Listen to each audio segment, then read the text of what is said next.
It's Lauren Hollows for NOI Education Services, and we are back for part two of my interview with the lovely Marc Miles. Of course, has his new book out, Creating Transformation. I will make sure that we link all the details of this amazing book below. If you missed our first section of the book, the first section of the interview, by all means do go back. We'll make sure that there's a link below, and you can always check it out on our YouTube page. But what I wanted to get into with the second section of this was the discussion that you had in and around training versus education. I absolutely love this, and I did actually laugh out loud because one of the examples that you provide is one that I give when I talk to people about the difference of, training versus education all the time. And I think you gave the examples of gun training versus gun education, sex training versus sex education, which is the one that I always do. And then there was a third one as well. And I was like, yeah, that there is nothing like that sort of an example to clarify the difference between, the floating head of education versus the real skills of training. And it's an interesting time in our industry because obviously within the international market, we're seeing all of these big articles coming out about, dodgy colleges and how higher education is exempt from all of these sorts of things. And yet, the best higher education providers, what we're seeing is that they are adopting a lot of things from the vet sector in terms of skills. I've been working with a couple of providers lately that are actually working to take their courses from university into the vet sector. And the feedback that consistently comes back to me is like, well, this is harder. I'm like, yeah, it is. Yeah. Actually evidencing the skills is harder. Like if we turned around to our doctors and said, in order to be qualified to be an actual heart surgeon, you actually have to have all of these skills and you have to demonstrate them. Like, they went, oh, we couldn't do that. I went, yeah, no. I went, like, that's kind of scary. Yeah, very, very.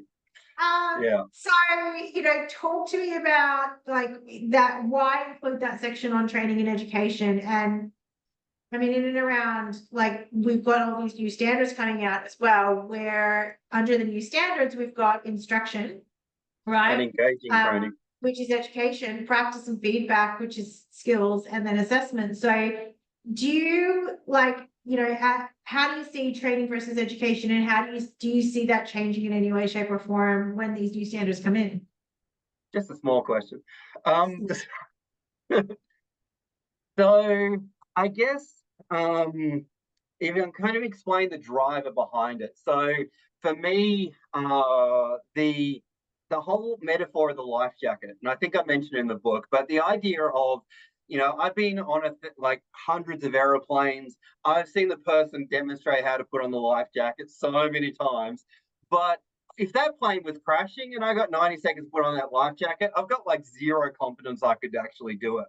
And the simple reason is, well, as we know, I've never done it before. And it's just the belief or the misassumption or the assumption that sometimes trainers, teachers, educators have the belief that just because I've shown it on a slide, just because we've read it in a textbook, just because I've said it or, people have seen it, there can be assumption that they've learned it. And so my belief that I try and encourage people to think about is, well, somebody doesn't really know it until they've done it in front of my eyes. And it's a challenging belief, but unless we start to take on that perspective, we can still fall into the trap of, I'm going to talk, and believe you've learned it, but really you haven't learned it until you've been trained on it, is kind of the way that I think about it. And so it was really important distinction to put in the book, because I want trainers to be fully aware, when are you training, when are you educating? And sending like 10 staff members off to a PowerPoint session where the lecturer or the trainer just talks at people, I don't consider that training. That is basically stage one of the learning process there. And that's in the book as well. We talk about the 4 stages of learning. But ultimately, if we want full integration of skills, then people need to go through those 4 stages. And just being exposed to ideas, well, it's very nice, but unless they actually have the practice time, unless they personalize it and actually apply it, they haven't actually learned it, so to speak. So the education side is, yeah, they're going to come across the things, they're going to hear the things, they're going to watch someone else do the thing. But until they do it, they haven't technically been trained on it. So if we're going to call ourselves trainers, then we probably need to train people. And so my definition of training is we give people opportunities to do something, and then we provide good quality feedback, and then they do it again, and we give more feedback, and they do it again, and we give them more feedback. So they kind of work hand in hand. And again, if we look at it though, and we look at online training, I actually believe that's mostly an oxymoron, because most online training doesn't actually involve the person doing anything of much substance and value, where they actually receive much good quality feedback from the trainer. Does that kind of make sense? Look, the amount of schools that went to online training during COVID, and what was the outcome? Well, the outcome was the students didn't learn anything because the students weren't actually asked to do anything during that period. Yeah. I think it's it's interesting that you've got a whole swath of people that poo-poo the idea of rote learning, and I'm like, well, you know what? If you actually get somebody to do the same thing over and over and over and over and over again, there's a muscle memory that comes in there, and whether that's like a memory, like a intellectual muscle memory or a physical muscle memory. The fact of the matter is that sometimes just doing something over and over and over again is one of the ways that people learn. Yeah, it is. Yeah. So there needs to be repetition, relevance, and emotion. When they all come together, that's when we remember something. So tying it back to the standards that you mentioned earlier, I think it's going to be very interesting, and something I think we've talked about previously. How do we define engaging training? How do we look at, well, what's that going to look like? How do we define that? Because how one person perceives it and how another person perceives it could be different. In the book, I talk a lot about engagement strategies, but there's a lot of RTOs and a lot of trainers out there that really struggle in that space of how do I get my learners involved? How do I engage them? And how do I not get the deadpan faces? So it's going to be very interesting to see what criteria they use to judge engagement. Yeah, and I mean, I think that's going to be that's probably one of the more areas of more concern in the standards is some of those just highly subjective words, engaging and motivating, are definitely two of the big ones. I think forcing RTOs to actually consider how they can make their materials motivating and engaging is a really positive thing, because certainly there has not been enough focus on that historically. And like part of there's multiple parts to this equation. Part of it is having a trainer who has the skills to be able to deliver engaging training.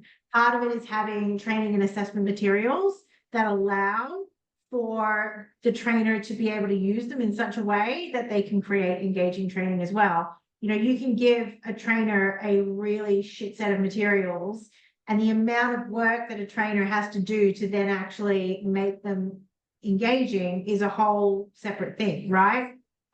So I think having a mechanism in there to require RTOs to think and consider and be able to demonstrate how they go about that process is a really good thing. How it then gets audited and assessed, and the standards are then supposedly evenly applied across all providers, I think that will be a more challenging aspect of it. But in the same way, I think that one of the good things about the standards is the fact that we do outline the fact that it breaks up what that training is. So previously there was a requirement for training and assessment, and now saying that there is a need to have instruction, practice, and feedback, which is really how it does work. And I mean, even in your book, while we understand that training and skills is really, really important, you did also highlight the fact that it's understood that quite often there is an education component, there's an instruction component that has to come before that training to lay the ground in order to, I guess, do that think and feel component of what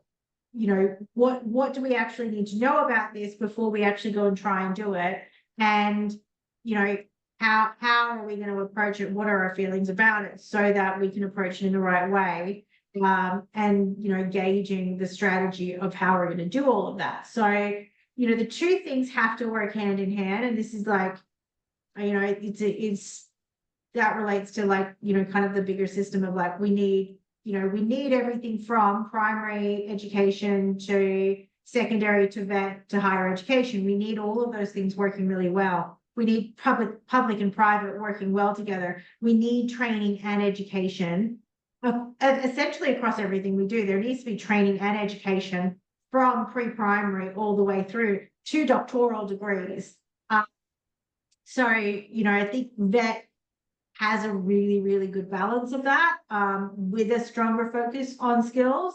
And certainly I think it's something that over time we are now starting to see that little bit of resurgence in the higher education sectors and some of the more private sectors of like the importance of skills. They're bringing back shop to high schools and things like that because at the end of the day, AI is going to do all of these amazing things, but we are still going to need plumbers and electricians and people to build houses. Like, what are the biggest issues in our society? It's people being able to do really, really important skills of, nurses and doctors and, builders and plumbers and electricians. Like, these are the things that we need, and they boil down to skills. They don't necessarily boil down to just a bit of knowledge of people walking around, saying, oh, well, I've got a leadership and management degree. We actually don't need more of those. What we need is we need people with skills. Yeah, I think a big piece of it is, and if people take this away from the book, that'd be great, with the idea of ownership.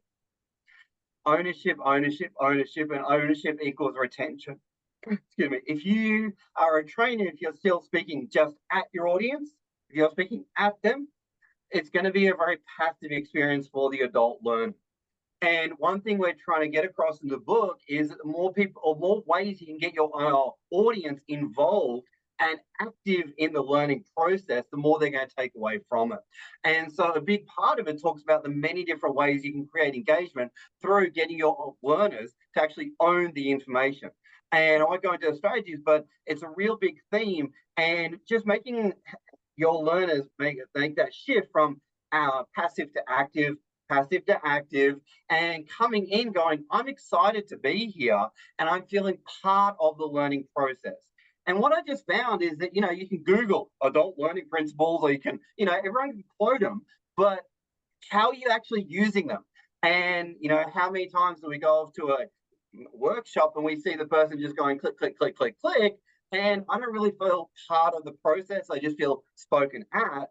And it's like, well, if you want me to learn, you need to remember a couple of things about adults and how we actually learn and what it actually takes. And so, I really want to instill that whole seed of curiosity in people. Why is something happening? How do you potentially overcome things? And what are some strategies that you can use deliberately to create massive levels of interest, engagement, and people really sitting on the edge of their seat, wanting to listen to you, whatever your topic is? And I think that component of the engagement and the moving people forward and bringing people in, that's definitely a challenge for trainers. And especially in the online environment. I think that there's some incredible online learning that is starting to happen. I recently signed up for Peterson Academy, and I've just started working through my first course with Peterson Academy, and that is a whole new online learning model, which is going to be really interesting. It's very interesting to go through as a student. But I think that everyone sees this massive capacity for expanding training, expanding human knowledge and capacity and skills via online, but they forget that human interaction component that you talk about of like, yeah, but who am I talking to? How am I getting them to get up off their screen or engage with the screen and actually do something? And that's what the book keeps on bringing people back to is like, okay, but how are we bringing them back? How are we bringing them back? Yeah, and I think the big shift or the big choice that people need to make, and we all make it, or hopefully we do, is the choice of, okay, Engagement, is it my audience's job or is it my job? Is it my audience's responsibility to be engaged, or is it my responsibility to create the engagement? And eventually, when people go through the book or when people discover it for themselves, they realize that engagement is something that's quite easy to create. It's their responsibility. And when they implement the strategies that are in the book, they go, wow, it's easier than I thought. But often we walk into a training room, like the first couple of years, we're like, oh, the students are so scary, or, what are they going to do? Or what are they thinking about me? Or, it's kind of like crickets in the room. But eventually we start to apply some things and we get different results. But we either take the leap or we stay on the side of, oh, they're scary and what's going to happen? Am I going to say the wrong thing? Or, do I just click enough and hopefully I'll get through it and they won't throw tomatoes at me? But it's that choice. It's like, is it their fault, their responsibility, or is it my job? And can I create it? Yeah. And that discomfort is definitely something that I want to talk about in our next episode. For those of you that haven't been following, you can check out the first part of our interview. This has obviously been the second part, and we will have a third part coming out next week. I am here, of course, with Marc Miles, who is the author of Creating Transformation. All of the details of how to get his book on being an amazing trainer will be found down below, and we'll also link to his LinkedIn profile and his YouTube page. Marc, I am looking forward to getting you back for part 3. I will see you in just a couple of minutes, guys. We will see you in just a week or so. Make sure you've checked out parts 1 and part 2. This is Marc Miles, and I am Lauren Hullis for NOI Education Services.